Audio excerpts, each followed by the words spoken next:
ติโยมน้องพี่สามัคคีรวมทานร่วมทุนวัดวังสิงห์คำรู้กันทั่วคอนพระครูวิสิตศรีลาภรณ์เทศสอนให้พรเกื้อกูลเจ้าคณะตำบลป่าแดดหน่อเนื้อนาบุญเจริญพรญาติโยมคุณร่วมบุญร่วมแรงศรัทธาพระเจ้าทันใจคู่วัดวังสิงห์คำบารมีเลิศล้ำญาติโยมเลื่อมใสบูชาครูบาเจ้าศรีวิชัยให้พรมวลมิตรสิทธาพระประจำวันเกิดเสริมดวงชะตาขอยกมือ10 นิ้วกราบนอบน้อมนมัสการพระติรัตนแก้วเจ้าตั้ง3 ประการอันมีพระพุทธพระธรรมพระสงฆ์อันเป็นสรณะที่เบิ่งที่เคารพนับถืออันสูงสุดในชีวิตขอน้อมไว้สาปุญญาบารมีธรรมพระมหาเถรานุเถระเจ้าคณะพระสังฆาธิการภิกขุสงฆ์สามเณรเจ้าจุตนจุองค์พระเดชพระคุณหลวงพ่อท่านเจ้าคุณพระธรรมเสนาบดีรองเจ้าคณะภาค7เจ้าอาวาสวัดพระบรมธาตุเจ้าดอยสุเทพเป็นต้นเป็นประธานขอเจริญสุขเจริญพรสวัสดียามเจ้ากับบรรดาปอออกแม่ออกศรัทธานาบุญตินจองห้องวัดจุหนุ่มเท่าใจยิงเจ้าวันนี้ก็ขอน้อมต้อนรับทุกท่านเข้าสู่รายการมรดกธรรมกำเมืองต่างสถานีวิทยุกระจายเสียงพระพุทธศาสนาแห่งชาติและสังคมคลื่นเพื่อการศึกษาพระพุทธศาสนาและวัฒนธรรมออกอากาศที่วัดฝ่ายหินตำบลสุเทพอำเภอเมืองจังหวัดเชียงใหม่วัดหนองกายตำบลสันปะยางอำเภอแม่แตงจังหวัดเชียงใหม่วัดป่าแดงมหาวิหารตำบลสุเทพอำเภอเมืองจังหวัดเชียงใหม่วัดพระนอนปากเกตีตำบลยางเนิงอำเภอสระปีจังหวัดเชียงใหม่วัดหัวรินตำบลตงสะโตกอำเภอสันปะตองจังหวัดเชียงใหม่ตลอดจนเครือข่ายกัลยาณธรรมทุกคลื่นความถี่วิทยุชุมชนเสียงตามสายหอกระจายข่าวจุวัดจุวาจุบันจุจองพร้อมนี้เจริญพรญาติโยมท่านสาธุชนทั้งหลายที่ได้ติดตามสดับรับฟังกันอยู่ทางอินเทอร์เน็ตอยู่ทั่วโลกและทางเคเบิลทีวีตลอดจนที่ได้เปิดวิทยุรับฟังกันทางบ้านรายการนี้ดำเนินโดยอาตมภาพพระครูวิสิตศรีลาภรณ์เจ้าคณะตำบลป่าแดดเจ้าอาวาสวัดวังสิงห์คำใต้ตำบลป่าแดดอำเภอเมืองจังหวัดเชียงใหม่ได้นำรายการสารธรรมคำสอนแบบฉบับพื้นบ้านล้านนาเมืองเหนือเฮาในชื่อรายการมรดกธรรมกำเมืองมาพบมาปะกับท่านทั้งหลายเป็นประจำผู้เจ้าเฮาปากันในเจ้าวันนี้และในวันนี้ก็เป็นวันพระวันศีลเป็นประจำกู้วันพระวันศีลก่อนที่เฮาจะได้สดับรับฟังพระธรรมเทศนานั้นก็จะได้ไหว้พระสมาทานศีลเพื่อนำไปเป็นข้อวัดปฏิบัติในการเบื้องต้นต่อไปโอกาสนี้เจริญพรทุกท่านได้พร้อมกันไหว้พระเน้อและต่อจากนั้นก็จะได้สมาทานศีลเป็นลำดับไปอะระหังสัมมาสัมพุทโธภะคะวา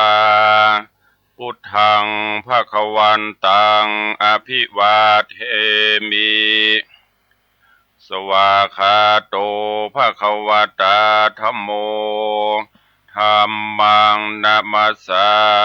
มิสุปฏิปันโนภะคะวะโตสาวกสังโฆสังฆังนะมามิหันธมยังพุทธัสสะภะคะวะโตบุพพาคณมการังกะโรมะเสนะโมตัสสะภะคะวะโตอะระหะโตสัมมาสัมพุทธัสสะนะโมตัสสะภะคะวะโตอะระหะโตสัมมาสัมพุทธัสสะ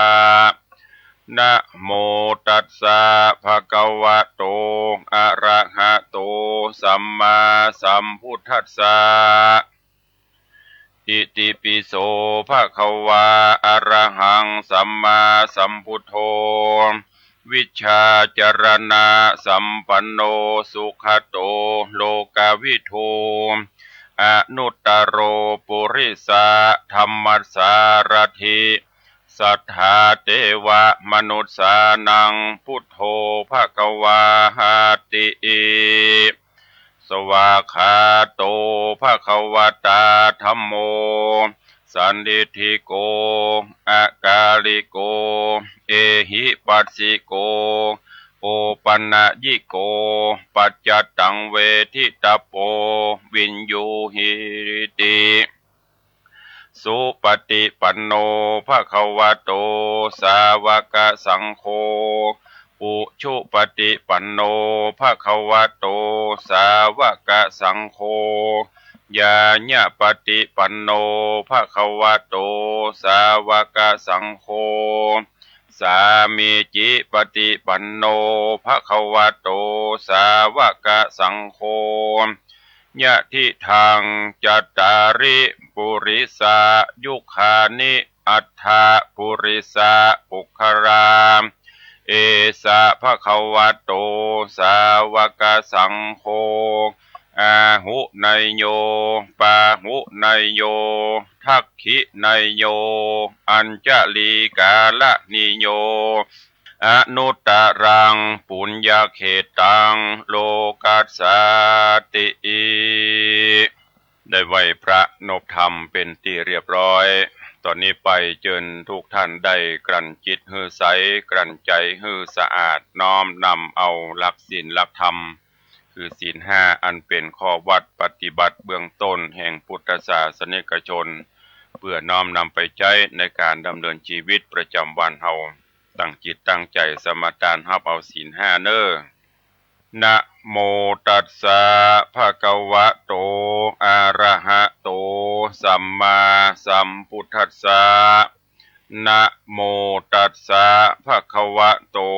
อะระหะโตสัมมาสัมพุทธัสสะนะโมตัสสะภะคะวะโตอะระหะโตสัมมาสัมพุทธัสสะทังสรณังกัจฉามิธัมมังสรณังกัจฉามิสังฆังสรณังกัจฉามิตุติยัมปิพุทธังสรณังกัจฉามิตุติยัมปิธัมมังสรณังกัจฉามิ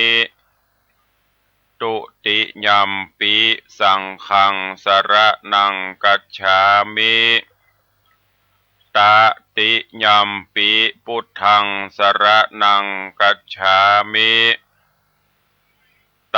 ติยัมปิธัมมังสรณังกัจฉามิต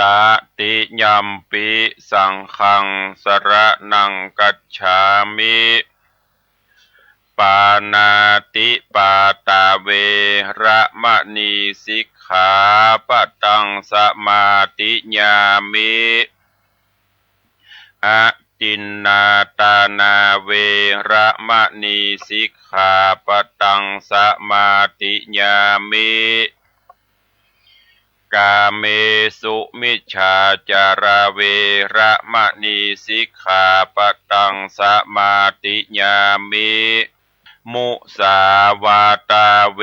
ระมะนีสิกขาปะตังสมาติญามิสุราเมระยะมัจจะปมาตัฏฐานาเวระมะนีสิกขาปะตังสมาติญามิอิมานิปัญจสิกขาปทานิสีเลนะสุขติงยันติสีเลนะโภคสัมปทาสีเลนะนิพุติงยันติตัสสมาสีลังวิโสทะเย วันนี้วันพระวันศีลเฮาได้ไหว้พระนบธรรมได้น้อมนำเอาหลักศีลหลักธรรมเป็นข้อวัดปฏิบัติเพื่อความอยู่เย็นเป็นสุขจุ่มเนื้อเย็นใจของสังคมไทยของสถาบันครอบครัวและก็ระดับหมู่บ้านระดับตำบลระดับประเทศชาติถ้าอยู่ด้วยกันแบบสังคมจะพุทธมีศีลมีธรรมบ่เบียดเบียนบ่ลบลาท่าฟันบ่ดีฆ่าไผบ่อิจฉาตาฮ้อนไผใจรักศีลรักธรรมเป็นเครื่องยึดเหนี่ยวในการประพฤติปฏิบัติก็จะทำให้เฮาท่านทั้งหลายได้อยู่เย็นเป็นสุขสังคมเฮาจะมีความสงบสุขร่มเย็นช่วยกันพอช่วยกันก้อยอย่างที่เพิ่นว่าเจนพ่ออุ้ยแม่มอนเพิ่นว่าอยู่ที่หลายตายที่ม่วนจะไปฝั่งด่วนเมาลมมันจะขี่โคมเมื่อซ้อยน้ำตาจะย้อยเมื่อปลายลูนอยู่ที่ไหนก็ช่วยกันไปจะเป็นละบ้านเก่าบ้านเดิมช่วยกันกึดหาทางที่จะทำให้บ้านเมืองคืนสู่สภาพปกติดีกว่าต่างคนก็ต่างอู้จากันไปอย่างเงี้ยเหตุการณ์บ้านเมืองต่างๆก็กลัวจะเกิดขึ้นในสิ่งที่มันบดีบงามเพราะผู้ปกครองเจ้าบ้านเจ้าเมืองเหินห่างจากศีลจากธรรมประพฤติปฏิบัตินอกหีดนอกห้วยเก่าห้วยเดิมไปเจริญพรญาติโยมท่านสาธุชนทั้งหลายตั้งอกตั้งใจสดับตรับฟังพระธรรมเทศนาปื้นเมืองเหนือณโอกาสบัดนี้นะโมตัสสะภะคะวะโตอะระหะโตสัมมาสัมพุทธัสสะนะมาสิงกาโรพุทโธอันว่าพระพุทธเจ้าตนผาเสริฐกว่าโลกตั้งสามเตสิตังพระก็เตสนายังเตวัตตุตั้งหาตันตั้งหลายจุงทอมทาดาฟังเพื่อฮือเป็นสัจจังแน่แจ้งฮือเป็นที่หูแห่งสังขารกู้วันคืนการกินการอยู่ทุกผู้กู้ยิงใจอย่าปากันอยู่บอดได้ปังเป่าเฮือปากันคืดเล่ายังตน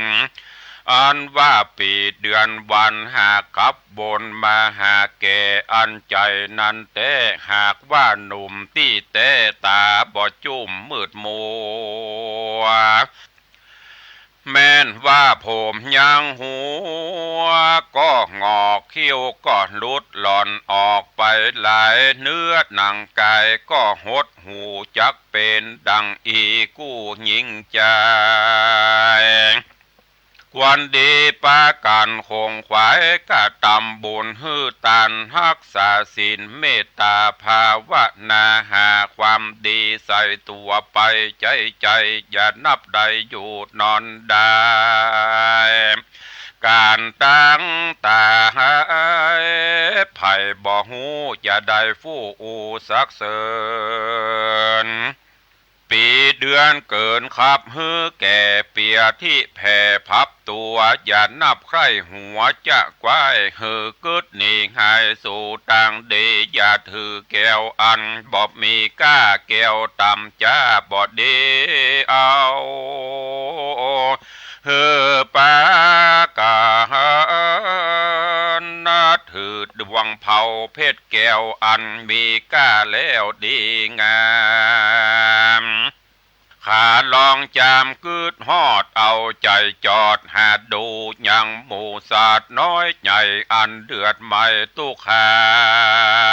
มเพราะจาติฮือเกิดมีเป็นมาจะราเบียดเบียนฮือเท่าเปียที่เข้าสู่เต็มตนมอลันดามาจนฮือตายจากจุผู้ก็หากเหมือนกันเสียงคนนั้นสะเศร้าตั้งเสียงสัตว์ออกล่าหากินดังสัตว์บินบนและเตี้ยวย่างไผ่บ่อาจอยู่ข้างเดานานกันมัจจุมันมาฮอดก็จางตายละต้อตนตัว ละเครื่องขัวขว้างไว้ฝูงหมู่ญาติให้วิงวอนโซนสารจรลำบากเหือบางเกิดทุกข์ยากนักหนาดังพระสัทธาเป็นเจ้าหากโกดเงื่อนเก้าเตสนาเป็นวาระกถาว่าดังนี้อาหัมปิโขมหิจาติธรรมโมจาติอนาติโตอาหัมปิโขมหิจาราติธรรมโมจาราอนาติโตอาหัมปิโขมหิพญาติธรรมโมพญาธิอนาตินโตอาหัมปิโขมหิมรณะธรรมโมมรณะอนาติโตอาหัมปิโขมหิทุกขะธรรมโมทุกขะอนาตินโตหันตะยังกันละญาดังกะโรมิกาเยนะวาจามานาสาญะมาลานานสติดังเนอาหัมปิแม่นบาตัวแห่งเฮาและตัวแห่งต้านต่างหลายจาติธรรมโมมีสภาวะอันเกิดมาก่อมเป็นทุกขาเมื่อยามน้อยเป็นทุกขาคอยเมื่อเป็นเด็กแดงฝูงมดแมงมาต้อมไตก็บ่จ้างไล่และขับเนมาเป็นตุกขีบ่จ้างปากเป็นตุกยากเมื่อยามการตุกเนานานฮอดย่างตุกเสพสั่งหากินเป็นตุกเมาเวนพาแผ่ยามเมื่อพ่อแม่ปัดพรากมาเป็นทุกข์ลำบากด้วยกรรมด่าทุกข์โดยกรรมว่าบุบตีอันเปิ้นมาค้ำคาราเวอยู่ใจใจอานาติโตโอโหก็บ่มีที่จักพ้นไปใดก็เพราะจาติธรรมโมนั้นไซฮือเกิดเป็นมา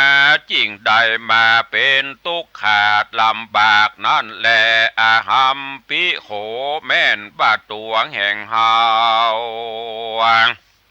ก็เป็นดังนี้แต่จะแลอาหัมปิโข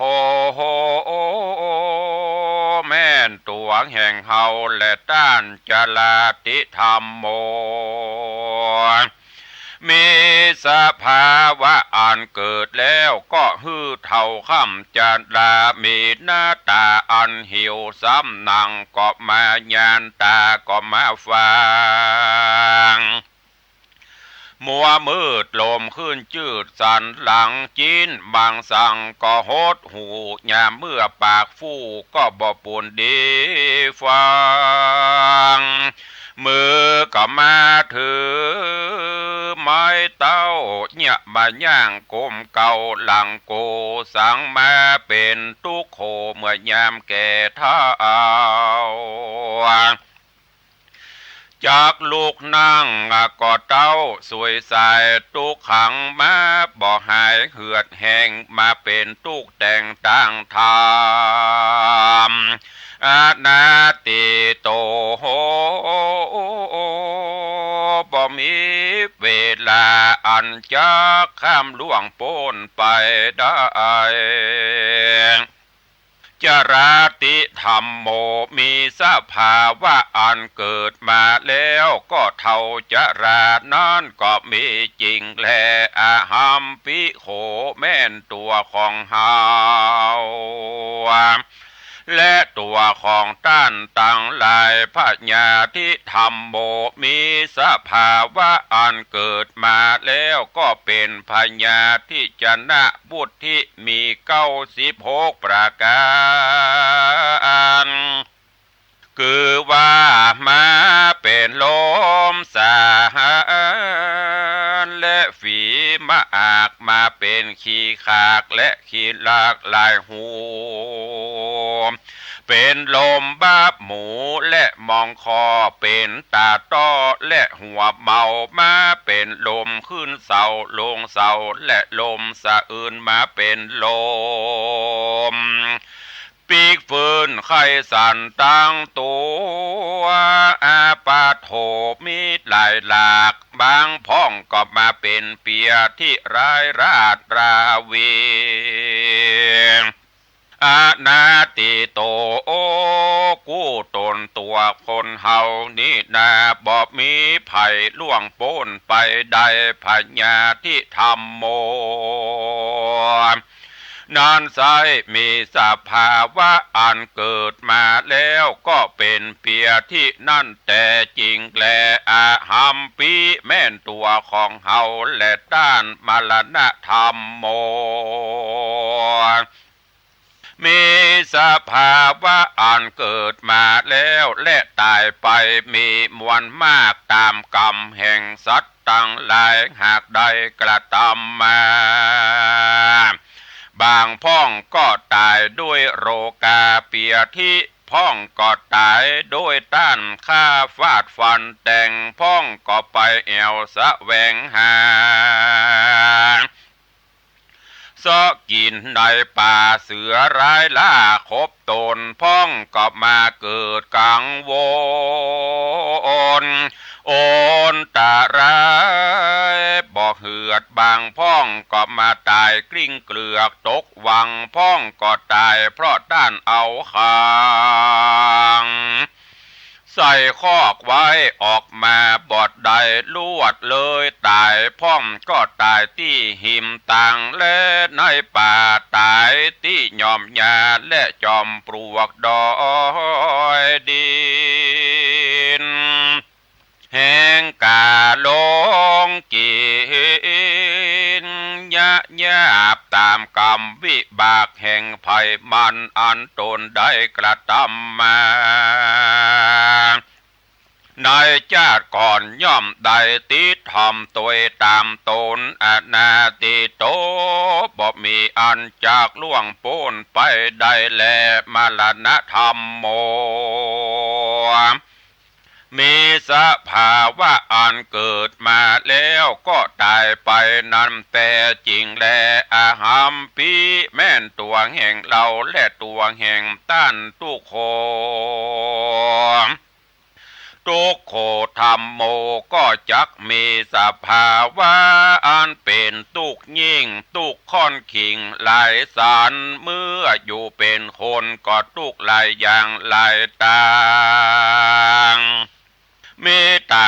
งนานากันว่าตายไกลกามวยบางลางเตื้อก็ได้เกิดเป็นสัตว์บางเตื้อกำจัดหือตกต่ำไตไฟ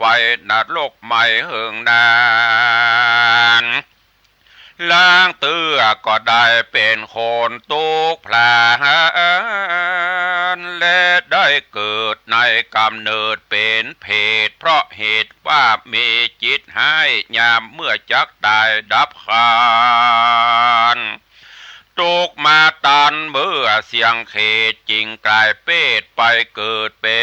นเพศและผีได้ตกอเวจีแล้วมาเกิดในกำเนิดเป็นเพศหลอกและได้เกิดมา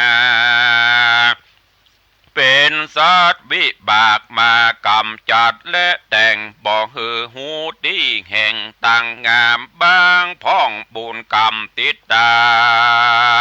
ม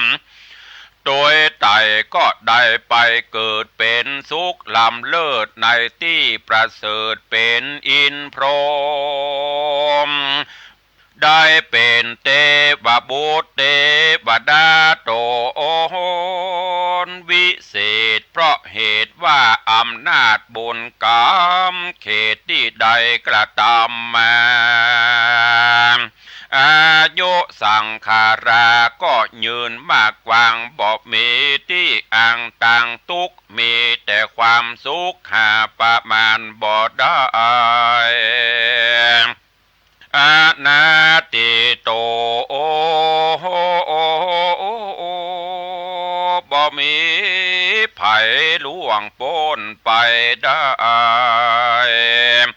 ทุกตัวคนแม่นแต่จริงแลตัดสมาเพราะเหตุดังอันแม่นว่าตัวแห่งเขาและตัวแห่งต้านตั้งหลายการละญาดังก็ควรรีบกระทำกรรมอันดีงามคือว่าฮือตานรักษาศีลเจริญเมตตาภาวนา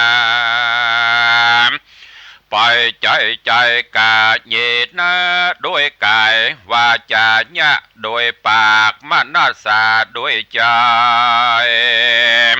แม่นคนที่ตายไปและดับขันฝูงคนอันอยู่ไปหลังก็บอกวันให้หาปริเวทนาอื่นอ่อนบอกกวนเป็นทุกย้อนโดยต่างตายบอกวันเสียได้โดยคาบเน่าบอกวันโศกเศร้าโดยมัจจุราจะทำว่ำวายการให้หาคนตายนี่นาบ่เป็นภาระนาบุญสักอย่าเต้าเป็นทุกข์ลำบากแก่ผู้ให้ควันดี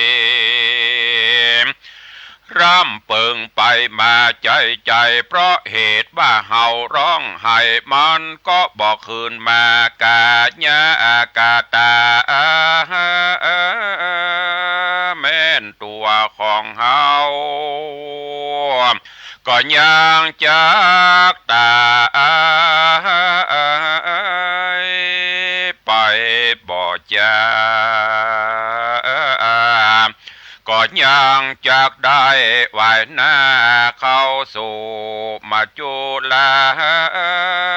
จะทำความดีถือเอาเป็นกรรมฐานภาวนาไปใจฮือปากันได้พ้นจากห้องได้ขายแห่งสงสารจุงปากันได้ปันติบัตตามคำสอนแห่งพระบวรสอนสั่งเบือนดังน้ำตกหลังรินคำเทวตุโอตาฮือปากันจำเริญไว้จุวันอย่าได้ปากันอยู่ยำบอดได้ปางเป่าฮือได้กึดเล่ายังโตนมีใจเวโวนสอนใจต่างที่บอดดีไปต้านก็มาสอนบอกฮือแจ้งจอดในใจเมื่อชีวิตเป็นไปและตั้งอยู่ฮือใดสอนใจกูกับตนตัวอย่านับได้ใครหัวว่าตัวเฮายังหนุ่มนาจุ่มมีวานยา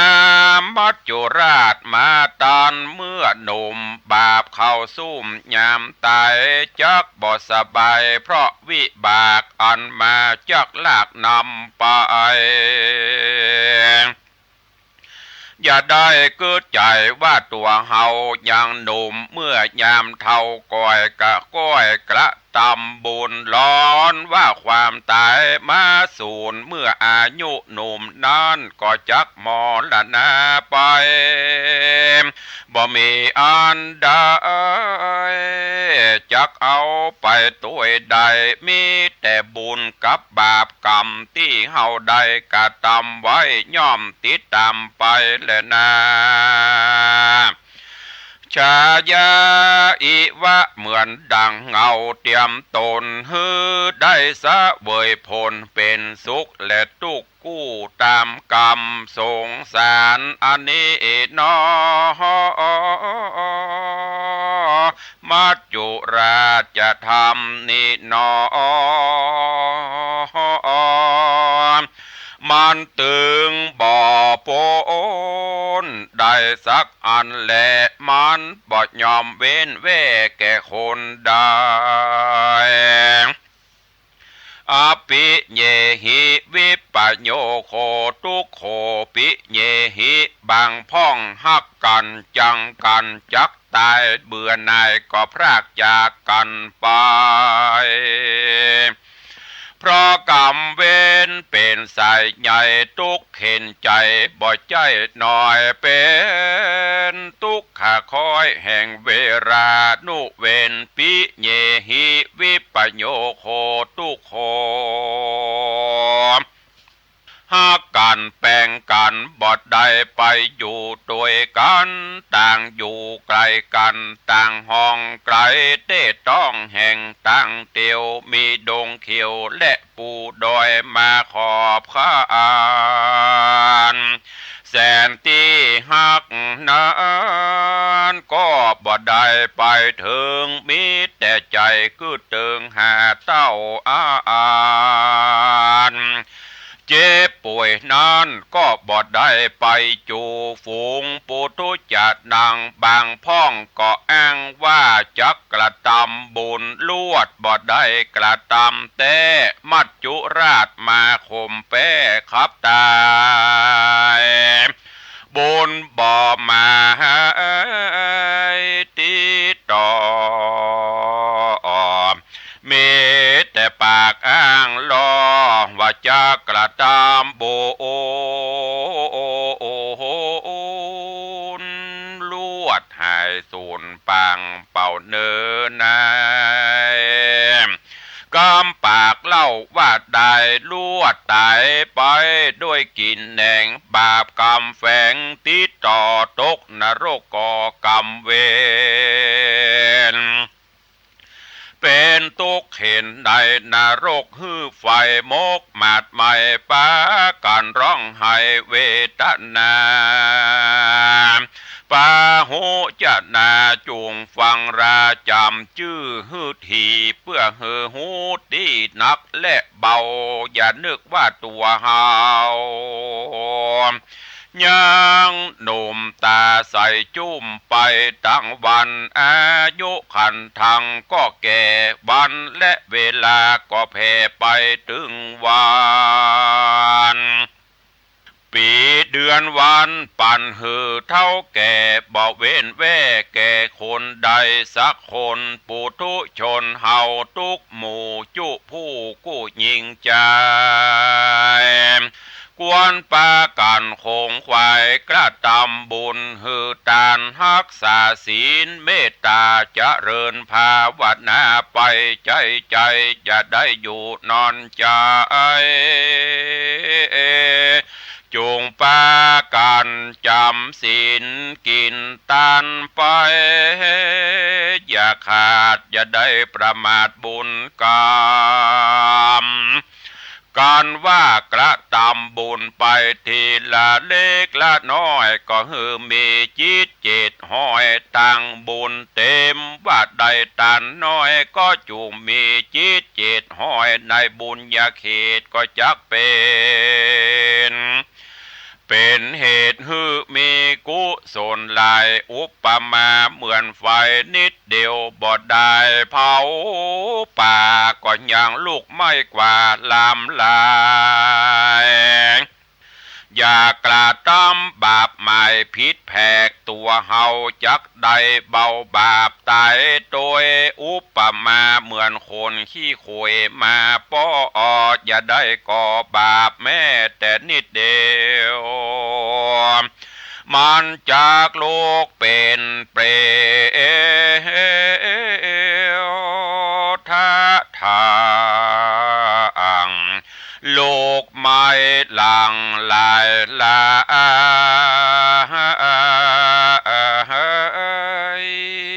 จุงปากันได้ตั้งจิตใจหมายติดต่อฮือมันก่อการกุศลช่วยกันหนุนติดต่อฮือได้รักษาศีลก่อหัดใจมันภาวนาไปอย่าขาดตังเส้นนี้หากงามดีนรกอเวจีบ่หันได้ไกลสะเวยสุขได้ตามใจมีความสวัสดีไปบ่หูเท่ามีอา โยยืนเตียงเต้านอตีคามคือว่านิพพานาเวียงแก้วอันเป็นที่แล้วคือยอดนิพพานาก็มีโดยประกาศดังกล่าวมานี้แหละนะนิธิตังขีญาสังวันนาอันกล่าวเทศนายังเทวทูตตั้งหาก็บังโกมสมเรสเด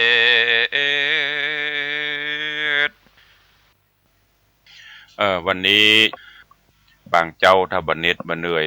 บันล้าก็มาพบมาปะกับท่านทั้งหลายแต่บางเจ้าใดถ้ามันหายไปก็ต้องขอสุมาอภัยวันนี้วันพระวันศีลเนออีป่อยแม่ญาติโยมศรัทธาจะไปลืมเนอไปวัดไปวาใส่บาตรญาติโปกทำบุญสุนทานบ่ได้ไปก็ใจลูกใจหลานไปทำบุญสุนทานอันเป็นกิจวัตรประจำวันของหมู่เฮาท่านทั้งหลายหลายท่านบางเตือฟังธรรมเพลินไปลืมบ่ได้ไปวัดสักกรรมบ่ได้ไปมาเจ้าก็กินข้าวงายใจลูกใจหลานไปส่งเข้าวัดเนอะวันพระวันศีลก็จำเป็นต้องว่ามาเจ้ามันบัดตันไปก็เป็นหยังเมื่อไงก็ใจลูกใจหลานไปตันไปได้อยู่เมืองเหนือเฮานี่ส่วนมากจากจำกัดเอาเฉพาะมื้อเจ้ามันบัดตันมื้อเจ้าก็ไปเมื่อไงเพราะทุเจ้าฉัน2 มื้ออยู่เจ้าเพลบางเตือมื้อเจ้าอาหารมันนักไปลุมกันมื้อเจ้าจะฉันเพลมาบ่มีแล้วก็มีก็ไปเจ้าผ่องเพลผ่องก็ได้ไม่จำกัดเวลาวันนี้ก็เชิญชวนญาติโยมศรัทธาเฮาเนอะขอความสุขสวัสดีจงบังเกิดมีกับญาติโยมท่านสาธุชนทั้งหลายและครูบาอาจารย์ท่านเจ้าจุตนจุองค์ขอทุกท่านมีความสุขกายสบายใจอยู่เย็นเป็นสุขสุขภาพพระนามัยสมบูรณ์แข็งแรงเหมือนกันจุตนจุองค์เนอะจัตตาโรธรรมาวัฏันติอายุวันโนสุขังพลัง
ตำนาน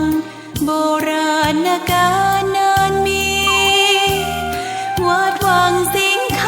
ำอำเภอเมืองเชียงใหม่แห่งนี้และนาญาติโยมน้องพี่สามัคคีรวมทานร่วมทุนวัดวังสิงคำรู้กันทั่วคอนพระครูวิสิตศิลาภรณ์เทศสอนให้พรเกื้อกูลเจ้าคณะตำบล